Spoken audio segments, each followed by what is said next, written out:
Et bonjour à tous, on se retrouve pour une nouvelle vidéo Moto GP. Aujourd'hui on va revenir sur Jack Miller et Ducati Factory, c'est la nouvelle qui vient de tomber. Aujourd'hui pour moi, hier pour vous, Jack Miller signe en 2021 chez Ducati Factory. Dans cette vidéo, on va donc essayer de voir si c'est une bonne ou une mauvaise nouvelle pour Ducati, pour Jack Miller. Est-ce que c'est quelque chose qui est intéressant pour l'avenir en MotoGP? Je pense qu'il n'y aura pas beaucoup de débat dans cette vidéo, à mon avis on sera tous d'accord. Et donc du coup voilà, on va essayer de couvrir un peu tout ce sujet. Je vais vous donner aussi les petites informations qu'il y a eu, combien de temps il a signé.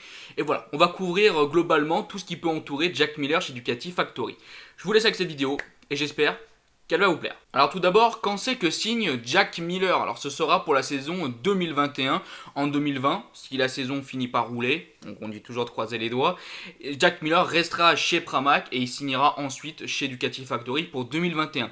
Jack Miller n'aura pas un contrat de 2 ans, il avait le même contrat, le même format de contrat que Danilo Petrucci, ça veut dire 1 an de contrat et 1 an de contrat en bonus si ça se passe correctement.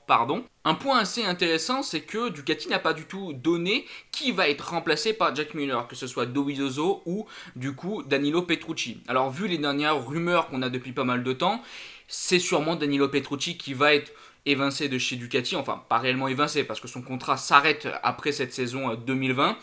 Donc bon, on va dire que ça colle avec toutes ces rumeurs depuis pas mal de temps qui dit que Danilo Petrucci devrait partir potentiellement en Superbike.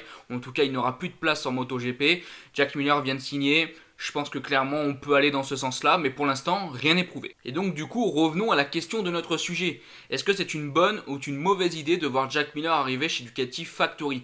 Pour moi, il n'y a pas de débat. C'est assez rare, mais je n'ai pas de contre, je n'ai que du pour. Pour moi, c'est extrêmement positif de voir Jack Miller arriver chez Ducati. Et même, je tenais à vous dire que je vous avais même préparé un long sujet sur Ducati en général et on va dire la restructuration que je voyais pour Ducati, et je voyais vraiment Jack Miller être un point très important pour l'avenir chez Ducati Factory. Donc du coup cette vidéo ne sortira pas vu qu'elle est on va dire un peu remplacée par celle-ci, et on va dire que du coup Ducati en tout cas est assez d'accord avec moi en voyant Jack Miller comme un potentiel très bon pilote pour Ducati Factory. Donc voilà, pour moi Jack Miller va être un très gros renfort pour l'usine Ducati.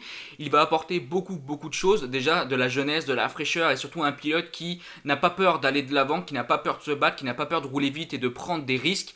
Et je pense que depuis pas mal de temps Ducati a besoin d'un pilote comme ça qui, j'ai envie de vous dire, a un petit peu l'âme d'un Casey Stoner. Alors c'est vrai que voilà, il y a un petit peu ce caractère australien qui est assez fort et qui du coup est très intéressant à voir. Ça veut dire que c'est un pilote qui tente, qui prend des risques, qui est très démonstratif dans ce qu'il fait et c'est très intéressant. Donc personnellement, je suis très content de voir que Jack Miller ait une chance chez Ducati Factory. Pour moi, il le mérite. Même il y a quelques années, il l'a mérité déjà, pardon. Mais là, avec les performances qu'il a fait, maintenant pour moi, il n'y a plus de débat. Ducati devait amener Jack Miller dans l'usine Factory. Donc vous, n'hésitez pas à me dire, ce que vous en pensez clairement de cette c'est arrivé chez Ducati Factory pour 2021. Alors d'habitude je vous faisais un petit sondage et j'aimais bien faire ça, mais là YouTube a enlevé la fonctionnalité, donc bon, c'est YouTube, donc je peux plus vous dire ce que vous en pensez. Je peux plus vous mettre, on va dire, un choix facile avec un sondage pour savoir un petit peu ce que vous en pensez. Donc du coup n'hésitez pas à me dire dans les commentaires ce que vous voyez clairement pour Jack Miller et Ducati Factory. Donc voilà, je pense qu'on touche au but, je pense qu'on a dit à peu près tout ce qu'il y avait de plus intéressant.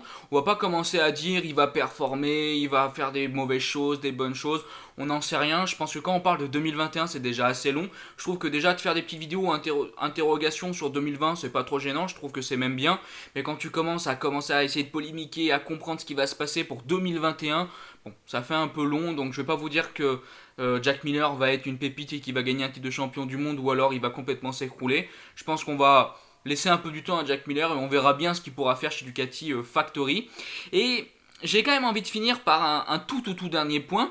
Alors ça n'a plus réellement de rapport direct avec Jack Miller, mais c'est vrai que du coup il y a une place qui va se libérer chez Ducati Pramac.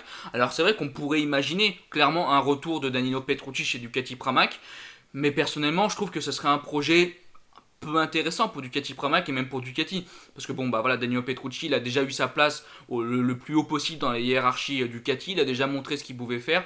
Je pense que Ducati Pramac devrait plutôt tenter un nouveau projet avec un nouveau pilote, âgé ou non, et c'est vrai que pas mal de gens pensent à Johann Zarco, vous le savez que Johann a vraiment très envie de retrouver une moto 2020, en tout cas une moto pratiquement officielle, et vous savez que Ducati Pramac a 2 motos officielles, donc du coup Voilà, je pose ça là, on s'interroge, on se demande, on verra.